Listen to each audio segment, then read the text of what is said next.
শুরুতে জানিয়ে দেব পশ্চিমাদের করা হুঁশিয়ারি দিল রাশিয়া। জানিয়ে দেব আরও 2 ইসরায়েলি সেনা নিহত, এখন পর্যন্ত নিহতের সংখ্যা 294।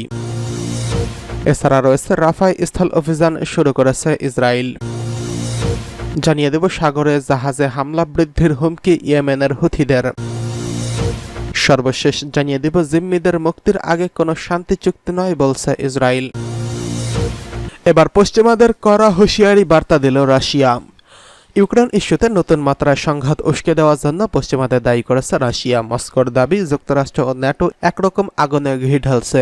জার্মানি ও যুক্তরাষ্ট্র তাদের অস্ত্র ব্যবহার করে ইউক্রেনকে সেনাবাহিনীকে রাশিয়ার ভূখণ্ডে হামলা চালানোর অনুমতি দিয়েছে, আর এতেই চটেছে পুতিনের দেশ। বার্লিনের এক মুখপাত্র বলেছেন, জার্মানি মনে করেছে যে ইউক্রেনের রাশিয়ার হাত থেকে আত্মরক্ষার অধিকার আছে, বিশেষ করে সীমান্ত পেরিয়ে খার্কিভ অঞ্চলে হওয়া হামলা থেকে নিজেদের রক্ষা করার অধিকার কিয়েভের আছে। আর যুক্তরাষ্ট্র বলেছে তাদের সরবরাহ করা অস্ত্র দিয়ে খার্কিভের নিকটবর্তী রুশ অঞ্চলে হামলা চালানো যেতে পারে, যেখান থেকে রাশিয়ার সেনারা ইউক্রেনে আক্রমণ চালানোর প্রস্তুতি নেয়। এর জবাবে ক্রেমলিনের মুখপাত্র দিমিত্রি পেসকভ বলেছেন, ন্যাটোভুক্ত দেশগুলো, বিশেষ করে যুক্তরাষ্ট্র ও কয়েকটি ইউরোপীয় দেশ উত্তেজনা বাড়িয়ে দেওয়ার জন্য নতুন একটি ধাপে প্রবেশ করেছে। তারা ধারাবাহিকভাবেই এটা করছে। তারা সম্ভাব্য সব উপায়ে ইউক্রেন যুদ্ধকে উস্কানি দিয়ে চলেছে।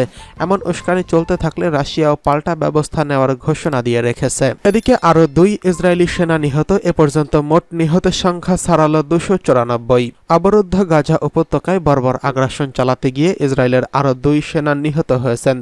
গতকাল বৃহস্পতিবার গাজার উত্তরাঞ্চল ও দক্ষিণাঞ্চলে ফিলিস্তিনি প্রতিরোধ যোদ্ধাদের হামলায় এই 2 সেনা নিহত হয়েছেন। নিহত সেনাদের নাম সার্জেন্ট আদার গ্যাব্রিয়েল এবং সার্জেন্ট ইয়োহনাত ইলিয়াস। তাদের বয়স 24 ও 20 বছর।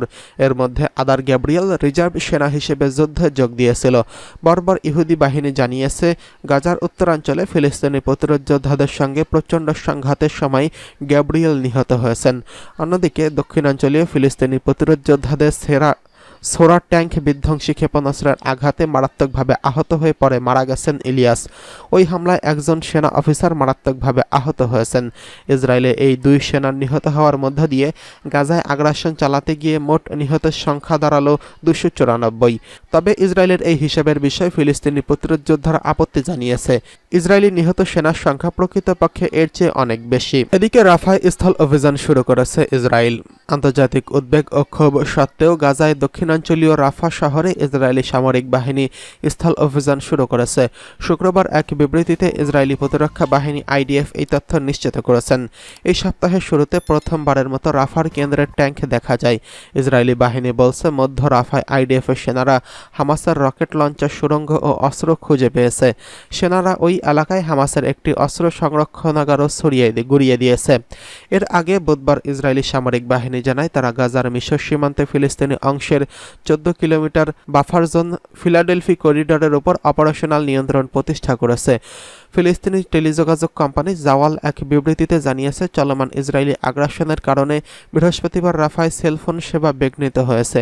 এদিকে হামাস পরিচালিত স্বাস্থ্য মন্ত্রণালয় বলছে, 7 অক্টোবর থেকে গাজায় ইসরায়েলি হামলায় অন্তত 36,284 জন ফিলিস্তিনি নিহত এবং 82,058 জন আহত হয়েছেন। মন্ত্রণালয় জানিয়েছে, সর্বশেষ 24 ঘন্টায় 60 জন নিহত এবং 280 জন আহত হয়েছেন। এদিকে সাগরের জাহাজে হামলা বৃদ্ধির হুমকি ইয়েমেনের হুথিদের। ইরান সমর্থিত ইয়েমেনের হুথিদের অস্ত্রধারী গোষ্ঠী হুথিরা শুক্রবার লোহিত সাগর ও জাহাজে হামলা বাড়ানোর হুমকি দিয়েছে। যুক্তরাষ্ট্র ও ব্রিটেনের মতো রাতভর বিমান হামলায় ইয়েমেনের 16 জন নিহত হওয়ার ঘটনায় এই হুমকি দিয়েছে।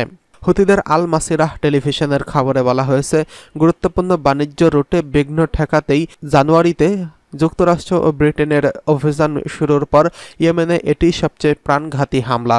ইসরায়েল হামাস যুদ্ধ নিয়ে গাজা উপত্যকায় ফিলিস্তিনিদের সঙ্গে সংহতি প্রকাশ করে নভেম্বর থেকে লোহিত সাগর ও এডেন উপসাগরে জাহাজে ড্রোন ক্ষেপণাস্ত্র হামলা চালিয়ে আসছে হুথিরা।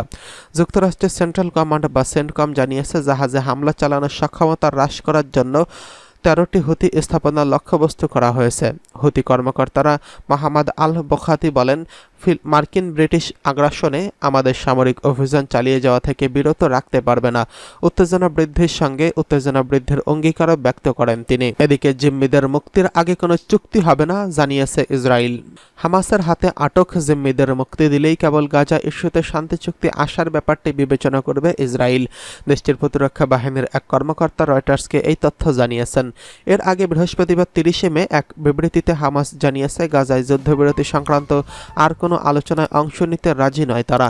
তবে ইসরায়েল যদি গাজায় সামরিক অভিযান বন্ধ করে তাহলে সব জিম্মিকে ছেড়ে দেওয়ার পাশাপাশি স্থায়ী শান্তি চুক্তির জন্য প্রস্তুত রয়েছে তারা। বিবৃতিতে হামাস বলছে, গাজায় আমাদের জনগণ পরিবার পরিজনের উপর গণহত্যা চলছে। যারা বেঁচে আছে তারা প্রতিদিন আগ্রাসন, দুর্ভিক্ষ ও দখলদারিত্বের শিকার হচ্ছে।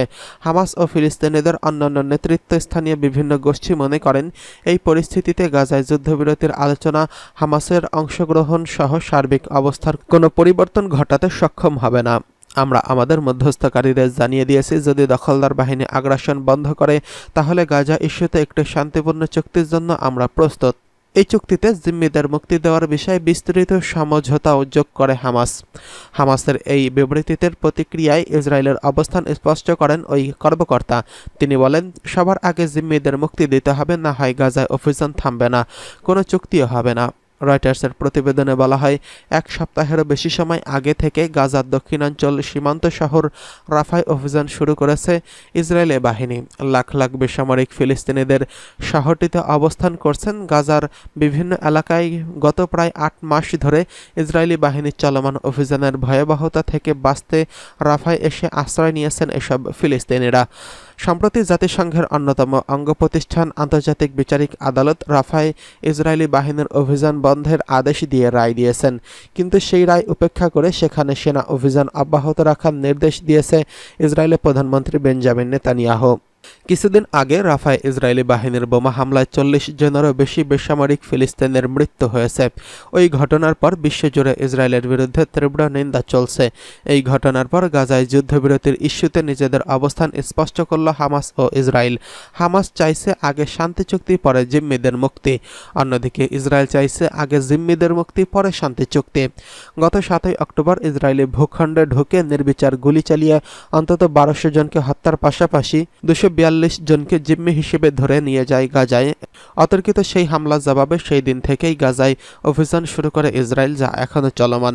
গত প্রায় 8 মাস ধরে চলমান এই ভয়াবহ অভিযানে এই পর্যন্ত 36,000-এরও বেশি ফিলিস্তিনির মৃত্যু হয়েছে, যা পুরো উপত্যকাকে ধ্বংসস্তূপে পরিণত করছে।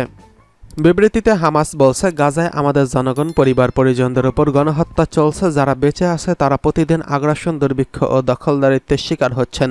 হামাস ও ফিলিস্তিনিদের অন্যান্য নেতৃস্থানীয় বিভিন্ন গোষ্ঠী মনে করে, এই পরিস্থিতিতে গাজায় যুদ্ধবিরতির আলোচনা হামাসের অংশগ্রহণ সার্বিক অবস্থার কোনো পরিবর্তন ঘটাতে সক্ষম হবে না।